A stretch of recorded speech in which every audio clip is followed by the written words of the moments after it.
बिस्मिल्लाहिर्रहमानिर्रहीम। अस्सलामुअलैकुम viewers, welcome to my YouTube channel cooking with Hifsa. आज हम बना रहे हैं टिक्का बोटी, जो कि बकरा ईद पे लाजमी बनाई जाती है। तो आप इस रेसिपी को ज़रूर ट्राई करें। मैंने यहाँ पे लिया है तकरीबन 750 ग्राम के बराबर बीफ बोटी, और अब हम इसमें ऐड करेंगे, इसे अच्छे से वॉश करके अब हम इसमें ऐड करेंगे 1 टेबल स्पून के बराबर लहसुन अदरक का पेस्ट, और 1 टेबल स्पून के बराबर हम इसमें ऐड करेंगे कच्चे पपीते का पेस्ट।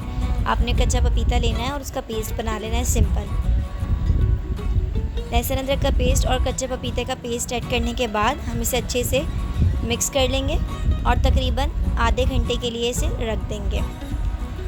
अब हम लेंगे 6 टेबल स्पून के बराबर दही और उसे अच्छे से फेंट लेंगे।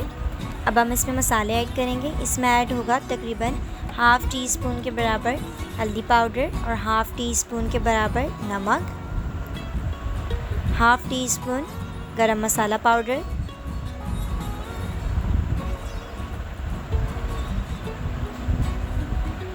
हाफ़ टी स्पून खुश्क धनिया पाउडर और हाफ़ टी स्पून काली पिसी हुई मिर्चें। अब हम इसमें ऐड करेंगे हाफ़ टी स्पून लाल कुटी हुई मिर्चें और 1 टीस्पून लाल पिसी हुई मिर्चें, 1 टेबल स्पून के बराबर चाट मसाला। आप स्पाइसेस कम और ज़्यादा कर सकते हैं अपने टेस्ट के मुताबिक। तमाम मसाले ऐड करने के बाद हम इसे अच्छे से दही में मिक्स कर लेंगे और एक स्मूथ सा मिक्सचर रेडी कर लेंगे। जब इस तरीके का मिक्सचर रेडी हो जाएगा तो हमने बीफ बोटी, जो कि लहसुन अदरक का पेस्ट और कच्चे पपीते का पेस्ट लगा के रखी थी आधे घंटे के लिए, अब हम उसमें ये मिक्सचर ऐड करेंगे। अगर आप यहाँ तक पहुँच गए और चैनल पे न्यू हैं तो चैनल को सब्सक्राइब कर दें। सारा मिक्सचर अच्छे से ऐड करने के बाद हम इसे मिक्स कर लेंगे। बर्तन को अच्छे से साफ़ करेंगे ताकि कोई भी चीज़ ज़ाया ना हो। इसे अच्छे से मिक्स करेंगे मसाले को बोटी के साथ और तकरीबन 2 घंटे के लिए इसे मैरिनेट होने के लिए रख देंगे। अब किसी भी बर्तन में हम मैरिनेट की हुई बीफ बोटी को ऐड करेंगे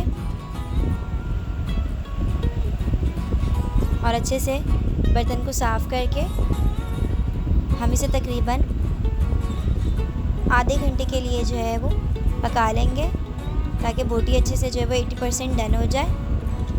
हम इसमें पानी ऐड नहीं करेंगे क्योंकि दही जो है वो भी अपना पानी छोड़ेगी इसमें, तो इसी में इसकी अच्छे तरीके से जो है वो भुनाई हो जाएगी।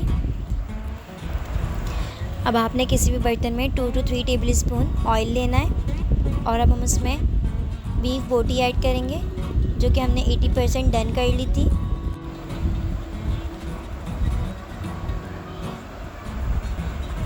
अब बीफ बोटी ऐड करने के बाद हम इसे अच्छे से मिक्स कर लेंगे और तकरीबन 5 से 7 मिनट तक इसे मीडियम टू हाई फ्लेम पर कुक करेंगे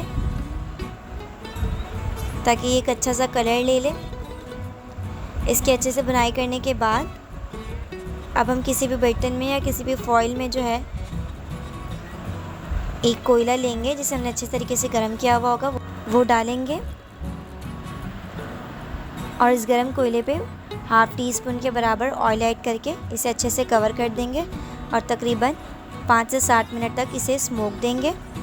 हमारी बीफ बोटी जो है वो तैयार हो चुकी है। आप इस रेसिपी को ज़रूर ट्राई करें। अब हम इसे सर्व करेंगे, तो आपने सैलेड की मदद से जो है वो इसे सर्व करना है। खीरे, टमाटर और प्याज इस्तेमाल कर सकते हैं। इसको अच्छे से जो है वो गार्निश करके डेकोर करके इसे सर्व करेंगे। आप इस रेसिपी को ज़रूर ट्राई करें और अगर आप चैनल पे न्यू हैं तो चैनल को सब्सक्राइब करें। इंशाअल्लाह आपसे बहुत जल्द एक नई रेसिपी में मुलाकात होगी। तब तक के लिए अपना ख्याल रखिए। जज़ाकल्लाहु खैर। अल्लाह हाफ़िज़।